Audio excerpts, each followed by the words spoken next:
একদিন রাতে অফিস থেকে বাড়ি ফিরে দেখি অতিথি রুমে আলো জ্বলছে। আমি আমার স্ত্রীকে বলি, কে এসেছে? আলো জ্বলছে যে ওই ঘরে। আমার স্ত্রী বলে, তোমার দেশের বাড়ি থেকে দুজন মানুষ এসেছে, সম্ভবত ওনারা স্বামী স্ত্রী। তাই তুমি কি ওনাদের আগে দেখোনি? না, মহিলা আমাকে জিজ্ঞেস করেছিল আমি তোমার কে হই।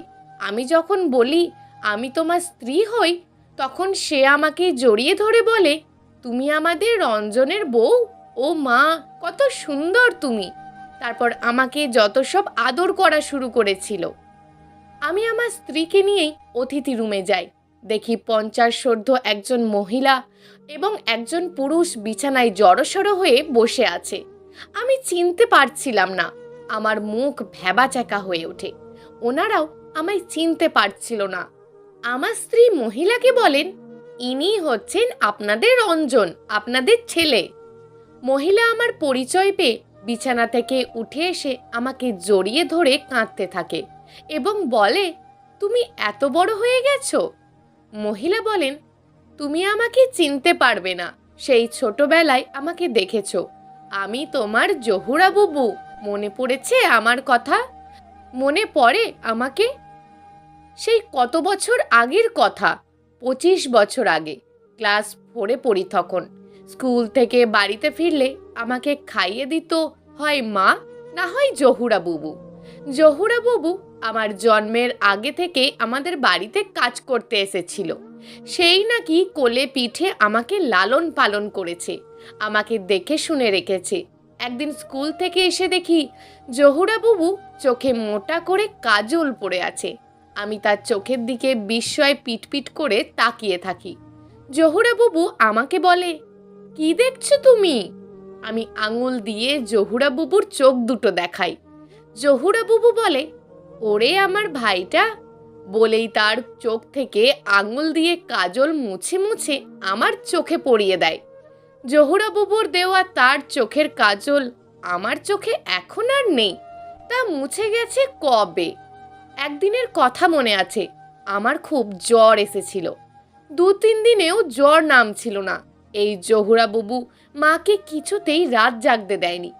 সেই এক টানা 4 রাত আমার শিয়রে বসে জেগে থেকেছে, মাথায় জলপট্টি দিয়েছে। 2 চোখের পাতা একটু সময়ের জন্য সে বন্ধ করেনি। আমার শিশুকালে জহুরা বুবু কত যে সেবা যত্ন করেছেন, কত যে বিরক্তি ও যন্ত্রণা সহ্য করেছে, সেসব কথা আমার মনে নেই। আমি শুধু আমার মার কাছ থেকে সেসব কথা পরে শুনেছি। আমি যখন ক্লাস 6-এ পড়ি, এক বর্ষার দিনে জহুরা বুবুর বিয়ে হয়ে যায়। মা বাবাই সমস্ত বন্দোবস্ত করে তাকে বিয়ে দিয়ে দেয় দূরের এক গ্রামে। আমার শুধু মনে আছে, শ্বশুর বাড়িতে যাওয়ার সময় জহুরা বুবু আমাকে বুকে টেনে নিয়ে ফুঁপিয়ে ফুঁপিয়ে কাঁদতে থাকে।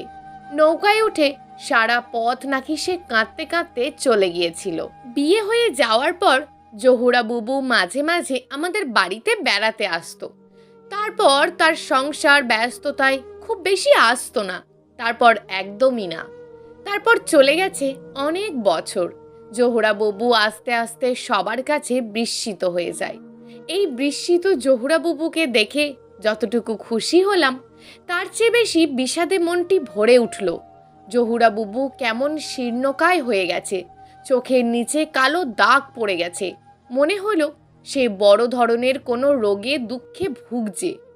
জহুরা বুবুই বলছিল, আমি তোমাদের বাড়ি থেকে ঠিকানা নিয়ে তোমার এখানে এসেছি। আমার অনেক বড় অসুখ হয়েছে মনে হয়, ওখানে এই রোগের কোনো চিকিৎসা নেই, তাই অসহায় হয়ে তোমার এখানেই চলে এলাম। এই ঢাকা শহরে আমাদের আপন কেউ নেই, তোমার কথা মনে হলো তাই তোমার কাছেই চলে আসলাম। আমি জহুরা বুবুকে বলি, তুমি কোনো চিন্তা করবে না, তোমাকে ভালো ডাক্তার দেখাবো, তুমি ভালো হয়ে যাবে, তুমি সত্যিই ভালো হয়ে যাবে। জহুরা বুবু কিছু টাকা বের করে আমার হাতে দেয়, বলে, জানি না কত খরচ হবে, তুমি এখান থেকে খরচ করবে। আমি ওই মুহূর্তে জহুরা বুবুকে কোনো করুণা করতে চাইনি, তাই আমি তার হাত থেকে টাকাটা নিয়ে নিই। রুমে এসে আমি আমার স্ত্রীকে বলি, জানি তোমাকে না বললেও তুমি ওনাদের জন্য অনেক করবে, তবুও বলছি, তুমি বিরক্ত হবে না। তোমাকে একটা কথা বলি, এই জহুরা বুবু আমার বড় বোনের মতন, আমার মায়ের মতন। আমার সর্বশরীরে ওনার মায়া, মমতা, আদর, স্নেহ লেগে আছে। আমার ছলছল চোখ দেখে ও শুধু বলল, ওনাদের কোনো অসম্মান ও অবহেলা হবে না, তুমি দেখো। শহরের সবচেয়ে ভালো বিশেষজ্ঞ ডাক্তারকে জহুরা বুবুকে দেখায়। ওনার সমস্ত কিছু চেক আপ করানো হয়। সবগুলো রিপোর্ট পেতে 2-3 দিন লেগে যায়। ইতিমধ্যে ওষুধও খেতে থাকে।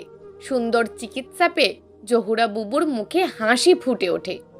একদিন রাতে টেবিলে বসে খাচ্ছিলাম। আমার খাওয়া দেখে জহুরা বুবু আমার স্ত্রীকে বলেছিল, বৌমা, তুমি রঞ্জনকে এত ঝাল ভাত খাওয়াও কেন? ও তো ছোটবেলায় ঝাল ভাত খেত না, দুধ আর সর্বি কলা দিয়ে ভাত খেত। ও তো কোনো সময় নিজ হাত দিয়েও ভাত খেত না। চাচি আম্মা না হয় আমি তুলে খাওয়াতাম। আর একদিন আমার মাথার চুলে তেল নাই দেখে আমার স্ত্রীকে বলেছিল, বৌমা, তুমি ওর মাথায় তেল দিয়ে দাও না কেন? সরিষার তেল নিয়ে আসো, আমি ওর মাথায় তেল দিয়ে দিই। এরকম আরও অনেক কিছুই ওই অল্প কয়েকদিনে আমাকে পেতে হয়েছে। ইতিমধ্যে সমস্ত রিপোর্টগুলো পেয়ে যাই। জহুরা বুবুকে আবার ডাক্তারের কাছে নিয়ে যাই। ডাক্তার সাহেব সব রিপোর্টগুলো দেখলেন। রিপোর্ট দেখে তার মুখটি বিমর্ষ হয়ে ওঠে। তিনি নতুন করে আরও কিছু ওষুধ দিলেন এবং ইংরেজিতে আমাকে বললেন, আপনি ওনাদের বাইরে রেখে এসে আমার সাথে দেখা করুন। আমি জহুরা বুবুকে বাইরে রেখে ডাক্তার সাহেবের সাথে দেখা করি। ডাক্তার বললেন, ওনার লিউকেমিয়া ধরা পড়েছে, রক্তের ক্যান্সার। খুব বেশি হলে উনি 3 মাস বাঁচতে পারেন। এই চিকিৎসা এখানে এখনো ওই রকম নেই, খুব ব্যয়বহুল, আর করেও লাভ হবে না। জহুরা বুবু তার স্বামী সহ আমার বাসায় আরও 3 দিন ছিল।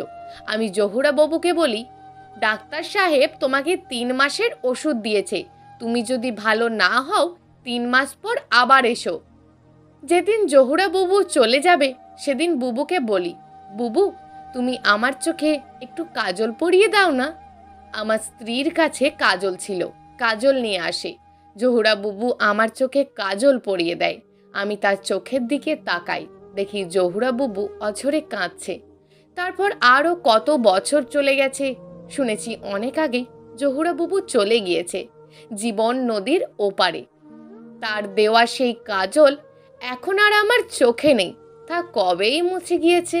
প্রিয় দর্শক, এই গল্পটা আপনাদের কেমন লাগলো তা অবশ্যই একটি কমেন্ট করবেন।